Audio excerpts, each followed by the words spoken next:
இப்ப நம்ம சென்னையில சவுகார்பேட்டையில ஏ புட்டிக்ல சூப்பரான Christmas and new year offer கொடுத்திருக்காங்க. என்ன ஆஃபர்? டயபிள் கலெக்ஷன் பியூர் விஸ்கோஸ் ஃபேப்ரிக் இருக்கு. ரேட் பாத்தீங்கன்னா 1150 ரேட் இருக்கு. After 40% discount sir. ஓகே 690 வரும். Yes sir.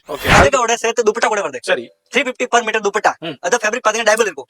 After 40% discount. இதுல உங்களுக்கு இந்த குவியல்ல இருந்து எவ்வளவு வேணாலும் எடுத்துக்கலாம், வந்து அள்ளிக்கிட்டு போங்க. சூப்பரான இப்போ கிறிஸ்மஸ் அண்ட் நியூ இயர் காண்டி வேற லெவல் டபாக்கா சேல் கொடுத்திருக்காங்க. அப்படியே ஓபன் பண்ணி காமிக்கிறேன். அதே மாதிரி பெர் மீட்டர் நீங்க எவ்வளவு வேணாலும் வந்து பர்ச்சேஸ் பண்ணிக்கலாங்க. இந்த மாதிரி டிஃபரண்டான நிறைய கலெக்ஷன்ஸ் இருக்கு. அப்படியே ஒரு சின்ன சாம்பிள் அப்படியே உங்களுக்கு ஷோ பண்ணிட்டு இருக்கேன். 1150 ரூபாய் சேல் ஆகுது. இப்போ 40% டிஸ்கவுண்ட்ல யாராலையும் கொடுக்க முடியாத பிரைஸ்ல கொடுத்துட்டு இருக்காங்க. வேற எங்கேயும் இல்ல, நம்ம சவுகார்பேட்டையில உங்களுக்கு மகாசக்தி ஹோட்டலுக்கு ஆப்போசிட்ல உள்ள நம்ம ஏ புட்டிக் தான் கொடுத்துட்டு இருக்காங்க. இந்த மாதிரி டிஃபரண்டான சூப்பர் கலெக்ஷன் இப்போ கிறிஸ்மஸ்க்கு டிஃபரண்டான இந்த மாதிரி கலெக்ஷன்ஸ் நீங்க பர்ச்சேஸ் பண்ணனும், கவுன் ரெடி பண்ணனும், ஃப்ராக் ரெடி பண்ணனும், இந்த மாதிரி டிஃபரண்ட் ரெடி பண்ணனும் நீங்க பர்ச்சேஸ் பண்ணீங்க. அந்த மாதிரி இன்டர்நேஷனல் ஷிப்பிங் அவைலபிள் இருக்கு, வேர்ல்ட் வைட் ஷிப்பிங் இருக்கு. இதுல நிறைய கலெக்ஷன்ஸ் வெரைட்டி இருக்கு. அப்படியே ஒரு சின்ன சாம்பிள் நான் காமிச்சிட்டு இருக்கேன். இதுல நீங்க எதை எடுத்தாலுங்க 1150 உள்ளது இப்போ வந்து உங்களுக்கு 40% லெஸ் போக வெறும் 690 ரூபாய்க்கு மீட்டர் நீங்க பர்ச்சேஸ் பண்ணிக்கலாம்.